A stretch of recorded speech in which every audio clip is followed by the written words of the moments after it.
এক গ্রামে সুকুমার নামে এক ব্যক্তি বাস করত।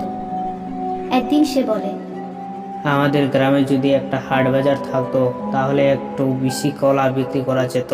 কি করবে আর, আমাদের গ্রামে তো হাট বাজার নেই। একটা হাট বাজার আছে তো সেটা অনেক দূরে। হাটের মধ্যে যেতে অর্ধেক দিন চলে যায়। যাও, আগের দিনের মতো রাস্তায় দাঁড়িয়ে কলাগুলো বিক্রি করো। আচ্ছা ঠিক আছে, তোমরা বাড়িতে থাকো, আমি কলাগুলো বিক্রি করে আসছি। এরপরে সে কলা বিক্রি করতে যায়।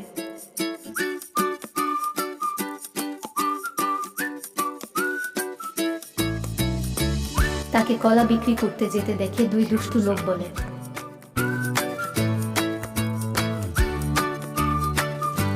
আরে ভাই, দেখছো দেখছো, ও আজকাল ভালোই কলা বিক্রি করছে। এমন করে চললে তো ও কয়েকদিনের মধ্যে বড় লোক হয়ে যাবে।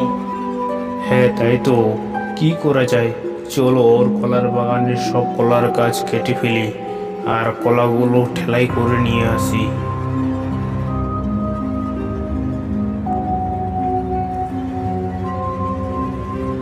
এই বলে দুই দুষ্টু লোক তার কলা বাগানটি কেটে ফেলতে যায়।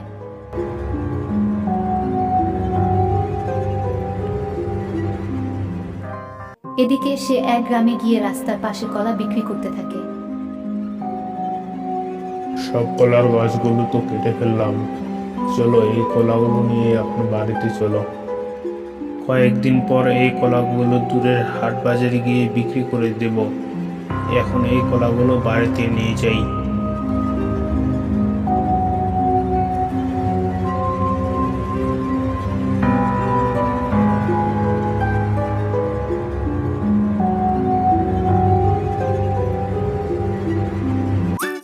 কিছুক্ষণ পর এক ব্যক্তি আসে।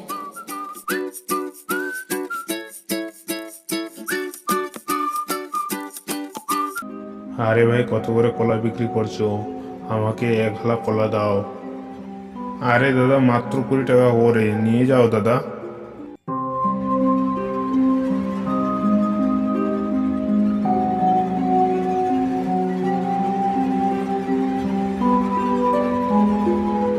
এরপরে সেই ব্যক্তি কলা নিয়ে চলে যায়।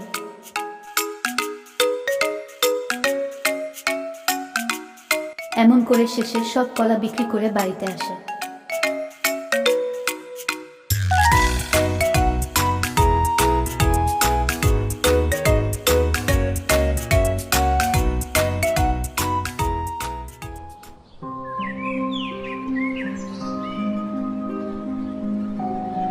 পরের দিন সকালে সে কলার বাগানটি দেখতে যায়।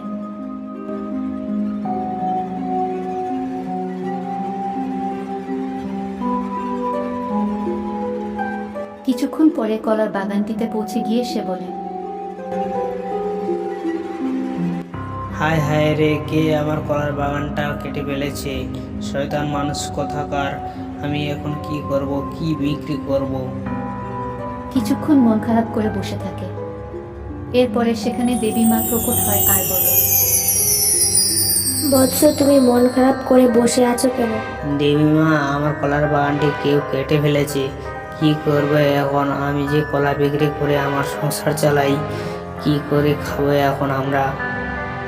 মন খারাপ করো না, আমি কিছু ধনরত্ন দিচ্ছি, ওগুলো বাজারে নিয়ে গিয়ে বিক্রি করো।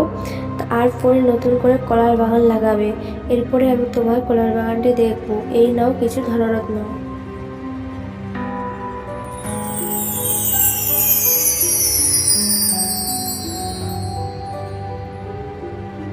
হ্যালো বন্ধুরা, এমন নতুন নতুন গল্পের ভালো ভিডিও দেখতে আমার চ্যানেলটি সাবস্ক্রাইব করে বেল আইকনটি অন করে দাও।